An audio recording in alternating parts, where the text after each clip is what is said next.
Every child in the Western world learns the Pythagorean theorem. Every military strategist studies Sun Tzu before they lead troops. Every English student reads Shakespeare before they graduate. These are the names we build entire educations around. 7 of the most influential figures in history share something alarming. The scholarly evidence suggests they were deliberately manufactured, not exaggerated over time, not mythologized through retellings. Invented by institutions that needed a founding figure to survive. A cult needed a divine leader to justify its beliefs. A civilization needed a poet to anchor its identity. A military tradition needed a strategist to project authority. In every case, the same mechanism produced the same result. Collective human achievement was compressed into one convenient name. What follows is not a list of historical curiosities. It is a blueprint for how history gets fabricated. The blueprint is identical every single time it appears. Start with a name every middle school student knows: Pythagoras, the father of geometry, the man behind the theorem you memorized, probably hated, and never forgot. Here is what your teacher never told you. Pythagoras did not write a single word, not one sentence, not one equation, not one fragment of text in his own hand has ever been found. The Stanford Encyclopedia of Philosophy confirms this directly. Everything we know about Pythagoras comes from people who lived centuries after he supposedly died. His followers, the Pythagoreans, were not casual admirers. They were a secretive religious cult based in Croton, in what is now southern Italy. Members took 5-year vows of silence. New initiates could not even meet Pythagoras for their first 5 years. They believed he had a golden thigh. They claimed he was the son of the god Apollo. They insisted he could be in 2 places at once and speak to animals. And here is the detail that should stop you cold. Every single discovery attributed to Pythagoras was credited to him by these followers, not by him. Their internal rule was absolute. All knowledge belonged to the master. If you made a mathematical breakthrough inside the cult, it became his. Your name disappeared. His grew. Alberto Martinez, in his 2012 book The Cult of Pythagoras, argues there is almost no evidence that Pythagoras contributed anything to mathematics or science. The theorem itself, the one that bears his name, was known to Babylonian mathematicians over 1,000 years before he supposedly lived. The Plimpton 32 clay tablet, dated to approximately 1800 BC, proves this. It sits in the Columbia University collection right now. You can look it up. The Babylonians were calculating right triangles 12 centuries before the man who got the credit was supposedly born. So what was Pythagoras? Possibly a charismatic cult leader, possibly a composite figure assembled by his followers to justify their unusual beliefs, possibly nobody at all. The cult needed a divine founder. They needed someone supernatural at the top. The more miraculous the leader, the more unquestionable the teachings. It is worth noting that Aristotle and Plato both reference the Pythagoreans as a group. Neither one claims to have verified that Pythagoras was a real individual. Even the ancient philosophers treated this as a collective, not a biography. And that mechanism, a group inventing its own genius, is about to repeat 6 more times. Homer, the greatest poet in Western history, author of the Iliad and the Odyssey, the 2 works that anchored Greek literary civilization. For so influential a figure, there are 0 contemporary accounts of his life, none. 7 different cities in the ancient world claim to be his birthplace, which is a polite way of saying nobody actually knew where he came from. He is traditionally described as blind, but no source from his era confirms even that. Scholars have questioned Homer's existence since at least the 3rd century BC. In 1795, Friedrich August Wolff formally argued that the Iliad and Odyssey were compiled from oral traditions by many authors across centuries. The linguistic evidence supports this. The texts contain words and grammatical structures from different historical periods, layered on top of each other. This is not what a single author produces. This is what a living, evolving tradition produces. And then someone gives it a name. Greek civilization needed a founding literary genius. A sprawling oral tradition spanning generations needed a face. So they gave it one. They called him Homer. And they never looked back. 1,000 ships launched by a poem nobody can attribute to a single human being. Now consider Sun Tzu, the most famous military strategist who ever lived. The Art of War is required reading at West Point. It has been translated into dozens of languages. CEOs quote it in boardrooms, but Columbia University's Asia for Educators program states it plainly. There is no firm evidence that Sun Tzu existed. The name Sun Wu does not appear in any text prior to Sima Qian's records of the Grand Historian written around 94 BC. That is roughly 400 years after Sun Tzu supposedly lived and fought. The most detailed historical text covering the exact period he allegedly served in is the Zuo Juan. It mentions almost every notable figure from that era. It does not mention Sun Tzu, not once. Song dynasty scholar Yi Shi first noticed this discrepancy around 1150. He found it strange that the most comprehensive account of the era could simply omit its supposed greatest military mind. The name Sun Wu itself may not even be a name. Some scholars translate it as a descriptive title, meaning the fugitive warrior. In 1972, a discovery complicated things further. The Yinquishan hand slips were found in tombs sealed between 34 and 1118 BC. They contained two separate military texts, one attributed to Sun Tzu and another to Sun Bin, a later figure who appears to have actually existed. Scholars now describe these as a single, continuously developing intellectual tradition united under the Sun name. Generations of military thinkers contributed to a body of knowledge. Then the tradition was assigned to one legendary founder. The pattern is becoming difficult to ignore. Now, the fair objection. Absence of evidence is not evidence of absence. Records from 2,500 years ago are fragmentary. Many real people left no documentation. That is a reasonable position, and I take it seriously. But here is where the objection starts to fracture. We are not looking at one missing record. We're looking at a recurring structure. In every case, an institution needed a founding genius. In every case, the evidence points to collective development, not individual creation. In every case, the figure's biography includes contradictions, supernatural elements, or complete absence from contemporary sources. And in every case, challenging the attribution is treated as heresy. One missing record is a gap. 6 identical gaps forming the same shape across unrelated civilizations is something else entirely. That something becomes impossible to dismiss with Lycurgus. You probably have not heard of him. Most people have not.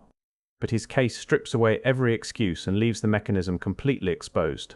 Lycurgus was supposedly the founder of Spartan law, the single genius who designed the most militarized society the ancient world ever produced, the legal system that made Sparta into Sparta. Except the Spartans did not record their own history. They simply did not write things down. Everything we know about Lycurgus comes from outsiders writing centuries later, Herodotus, Xenophon, Plutarch, and their accounts contradict each other on almost every detail. Different sources place him in different centuries. They assign him to different royal houses. They cannot agree on how he died. Self-starvation, exile, and peaceful retirement are all on the table. Plutarch himself admitted there is nothing that can be said about Lycurgus, the lawgiver that is not disputed. His biography includes consulting the oracle at Delphi and receiving divine approval for his legal code. The reforms themselves are real and well documented. Nobody disputes that.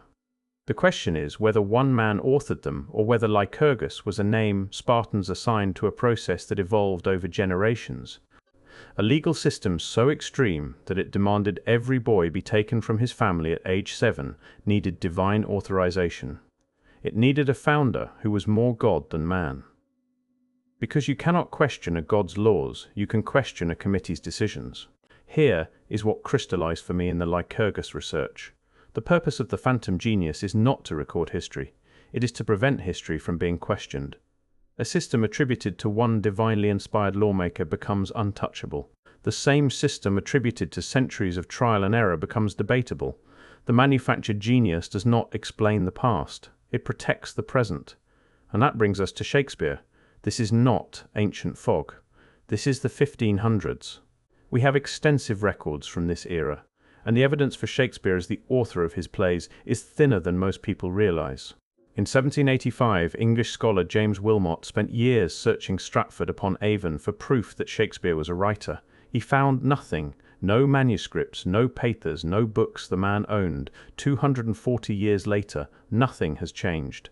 Not a single original manuscript in Shakespeare's handwriting connects him to the plays. 6 signatures survive. They are inconsistent in spelling and appear labored. The plays demonstrate fluency in law, medicine, multiple foreign languages, Italian geography, and the intimate customs of aristocratic life.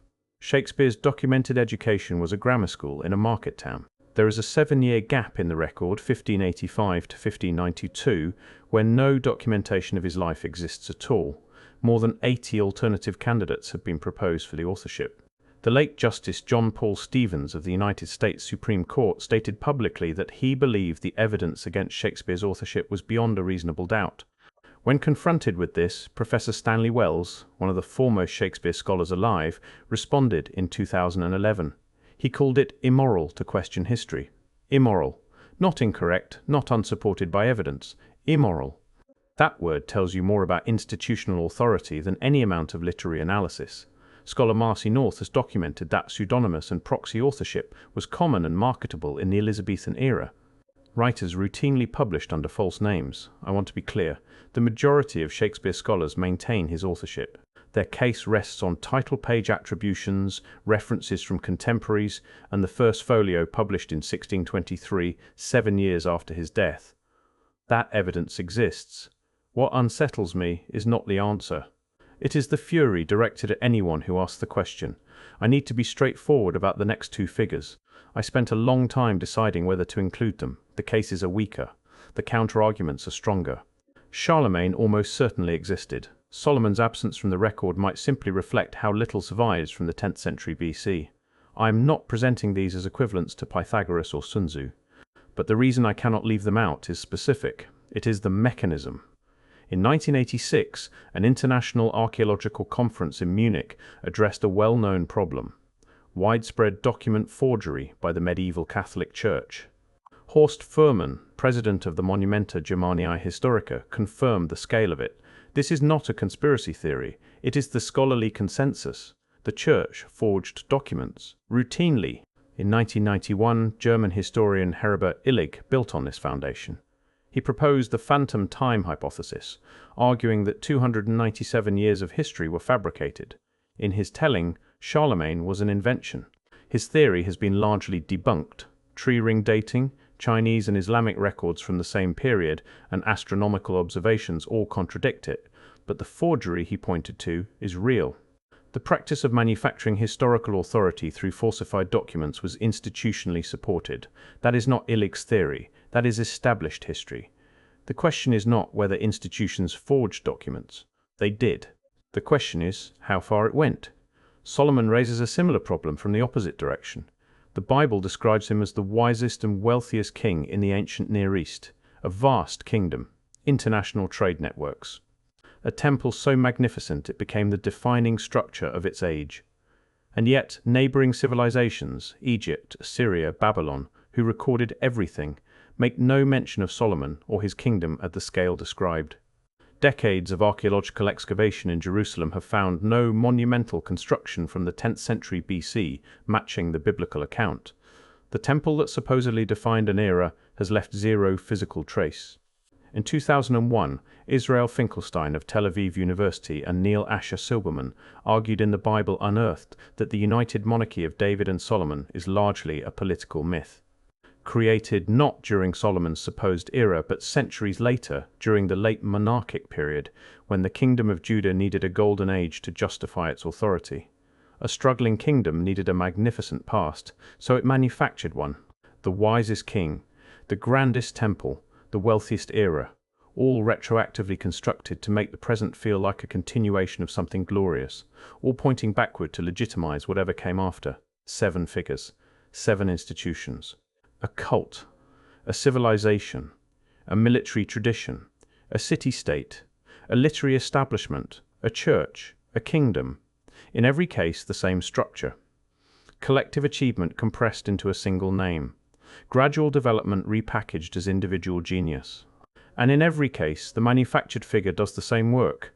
It makes the institution's authority feel inevitable rather than constructed, natural rather than negotiated, divine rather than political. What I find most difficult to sit with is this. We are taught history as a parade of great individuals, one genius after another, bending the world with their brilliance. But what if that framing is itself the product of institutional manufacturing? What if the default mode of history is not individual genius, but collective development, and the individuals are added afterward to make the story easier to control? Every culture does this. Every institution does this. The mechanism has been documented at Munich conferences, in archaeological findings, in linguistic analyses spanning centuries. It is not hidden, it is not secret, it is simply not discussed alongside the names it produced. You learnt the Pythagorean theorem from a man who never wrote a word. You studied the Odyssey under a name that 7 cities claimed and none could verify. You read The Art of War as the work of a strategist whose name does not appear in any text from his own era. You accepted Spartan law as the design of one lawgiver whose biographers could not agree on when he lived or how he died. The question is not whether these 7 figures existed. The question is what else was manufactured using the same blueprint, and whether we would even recognize it if we were looking right at it. Because the uncomfortable truth about a blueprint is that it works best when nobody knows it is being used. That is what stays with me, not what we lost, what we were handed instead and told never to examine.